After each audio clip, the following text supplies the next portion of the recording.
Di dalam proses rekrutmen kita menerapkan prinsip betah tadi, yaitu bersih, transparan, akuntabel, dan humanis. Bersih itu artinya dalam pelaksanaan proses seleksi penerimaan, proses rekrutmen itu dilaksanakan tentu dengan prinsip-prinsip rekrutmen yang sesuai dengan ketentuan yang sudah diatur. Jadi tidak ada atau menghindari terjadinya KKN. Nah, jadi dibuat suatu sistem seleksi penerimaan sehingga hal-hal yang bersifat korupsi, kolusi, dan nepotisme itu bisa dihindari atau diminimalkan.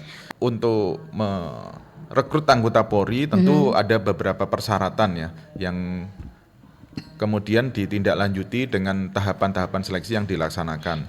Baik persyaratan dari sisi administrasi, misalkan umur, tinggi badan, dan seterusnya. Kemudian juga ada persyaratan kesehatan ya yang memiliki kriteria atau batas-batas tertentu. Kemudian juga secara psikologis itu juga dilaksanakan penilaian dan itu ada batas minimalnya, termasuk juga dari sisi kesehatan dan kemampuan akademik anggota Polri yang itu semua dibutuhkan di dalam pelaksanaan tugas sehari-hari. Selama proses seleksi tidak dipungut biaya sama sekali. Selama seleksi gitu ya Pak ya? Iya.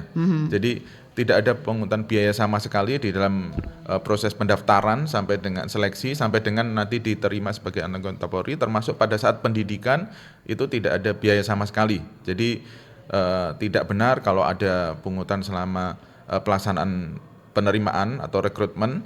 Nah, kalau mungkin ada kebutuhan-kebutuhan tertentu seperti misalkan konsumsi makan yang pada saat menunggu pelaksanaan tes, kemudian juga memperbanyak dokumen-dokumen yang perlu. Nah, mungkin seperti itu kira-kira. Kalau memang ada pungutan biaya atau mungkin yang sering terjadi atau pernah terjadi kasus-kasus yang pernah terjadi itu adalah orang yang mengaku ya, orang-orang yang mengklaim bisa meluluskan dengan membayar atau biaya-biaya tertentu. Nah, itu yang kadang-kadang terjadi dan itu sebenarnya sama sekali tidak benar ya. Iya. Yang biasa kita sebut penembak di atas kuda ya. Nah, jadi itu hal yang tidak benar dan banyak kasus-kasus penipuan, termasuk salah satunya sekitar awal bulan Juni kemarin ada yang terjadi kasus penipuan seperti itu. Jadi dijanjikan untuk diterima sebagai anggota Polri, kemudian salah satu peserta ini membayar kepada oknum tersebut dan kemudian ternyata tidak lulus. Nah, seperti itu. Jadi itu hal yang tidak benar dan sebenarnya itu merusak kredibilitas ya dalam proses penerimaan ini. Baik. Ya. Mungkin kalau boleh saya bisa gambarkan bagaimana pelaksanaan seleksi ini sehingga seperti tadi saya sampaikan tidak mungkin sebenarnya ada biaya-biaya yang harus dibayarkan oleh peserta untuk bisa lulus ya. Nah, mungkin gambarannya pada misalkan ya contoh sebagai tes psikologi maupun tes akademik ya itu menggunakan yang dinamakan Computer Assistant Test atau CAT. Nah, di dalam CAT ini peserta langsung mengisi jawaban di komputernya, kemudian oleh sistem komputer ini langsung mendapatkan nilai pada saat itu. Nah, kemudian setelah nilai itu diperoleh, maka panitia akan memasukkan, kemudian peserta itu bisa mengecek kembali nilainya dan kemudian apabila sudah sesuai dengan yang ditampilkan di komputer akan tanda tangan. Semua peserta bisa melihat nilai-nilai peserta yang lainnya. Nah, jadi sudah terbuka seperti itu. Maka tidak mungkin orang membayar terus kemudian supaya nilainya bagus karena ya itu berdasarkan kompetensi atau kemampuannya sendiri langsung pada saat itu. Termasuk pada saat tes jasmani itu juga demikian. Hasil tes jasmani itu langsung ditulis di papan tulis yang besar. Langsung sesama peserta bisa saling melihat. Saya dapat berapa, ini teman saya yang jadi pesaingnya dapat berapa, dan kemudian tanda tangan membubuhkan tanda tangan di situ baru kemudian di-input. Jadi demikian terbukanya sehingga sebenarnya kalau ada orang yang mengaku dengan membayar sejumlah tertentu kemudian bisa meluluskan, itu ya menurut saya hal yang tidak jelas kalau melihat proses pelaksanaan seleksinya. Ya, saya kira berawal dari apa yang disampaikan oleh Pak Kombes Slamet ya, ini gamblang gitu kan, jadi terang benderang jelas. Iya. Jadi ketika program atau kebijakan betah ini digulirkan, saya kira segala sesuatu tidak ada yang ditutup-tutupi. Jadi yang bersih, ya, kemudian transparan, ya, humanis, ya, dan itu saya kira humanis di situ ada sistem berkeadilan gitu kan. Nah, saya melihat sebenarnya cobalah merubah paradigma, ya, mindset dan paradigma masyarakat bahwa institusi Polri ini bukan lembaga lotre gitu kan. Jadi Anda mau masuk jadi calon siswa Polri, ya, di tahun angkatan 2025 ini, ya, tidak lagi seperti rumors yang berkembang di luar gitu. Jadi saya melihat Polri secara personal maupun institusional, ya, sudah melakukan reformasi secara total, dan ini tidak main-main, sebab ketika ada oknum yang menjanjikan sesuatu kepada masyarakat, ini sangat berbahaya gitu. Jadi mempertaruhkan kredibilitas lembaga Polri ini, ya, bukan pada tempatnya gitu. Jadi saya melihat, ya, ini masyarakat yang jangan kemudian ada rumors yang berkembang secara liar. Nah, ini kemudian berkembang, ya, dia melebar kemana-mana, yang akhirnya Polri sendiri menjadi sasaran tembak gitu kan.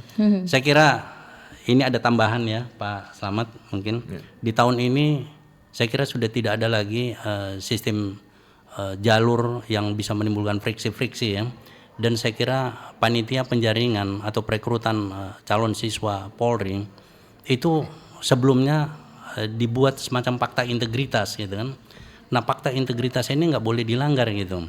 Nah, kemudian kalau yakinlah pada diri kita, ya. Kalau Anda masih terngiang-ngiang di telinga atau membayangkan sesuatu bahwa saya mau keluar berapa, ini wanimu piro gitu kan.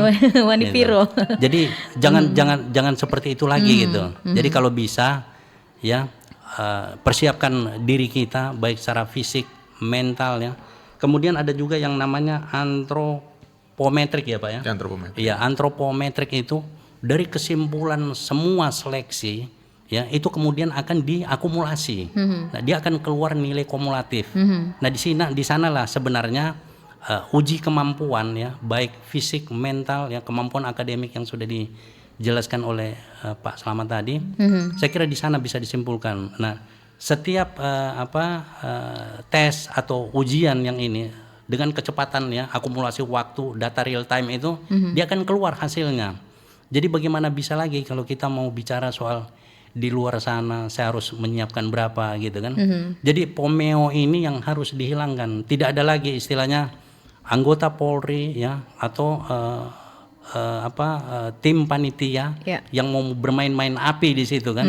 Nah, ini tegas gitu. Jadi Kapolri juga sudah memerintahkan bahwa tindak tegas, ya, anggota atau oknum anggota Polri yang mau bermain-main di soal ini gitu. Oke, baik. Jadi kita di dalam proses penerimaan anggota Polri tentu kita berusaha sekuat tenaga bisa melaksanakan kegiatan tahapan pelaksanaan seleksi ini dengan menganut prinsip tadi bersih, transparan, akuntabel, dan humanis yang kita lakukan dengan berbagai upaya. Tentu walaupun di tengah-tengah upaya kita yang sudah demikian optimal ini tentu ada kekurangan, ya.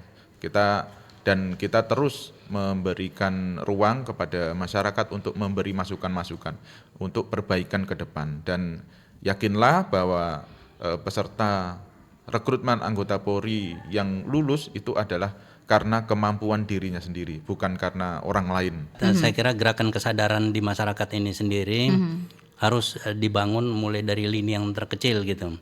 Jadi orang mau sadar, ya, itu mesti berawal atau beranjak dari mengetahui, memahami, mengerti, dan memahami. Ya, jadi orang kalau tidak mau cari tahu, tidak mau mengerti, dan tidak paham-paham, ya akhirnya ceritanya seperti ini yang terjadi gitu kan. Dia berkembang di sana sini gitu, yang akhirnya rumors ini bisa menjadi konsumsi publik gitu kan. Ya, saya berharap mari masyarakat, kalau yang tidak tahu kita bertanya, ada tempatnya bertanya. Jadi jangan bertanya di jalan, bertanyalah kepada orang yang berkompeten. Siapa itu? Ya petugas atau panitia seleksi gitu kan. Kalau kita bertanya, kita akan mendapatkan jawaban sesuai dengan harapan kita. Saya kira itu aja. Kanal informasi dan inspirasi 1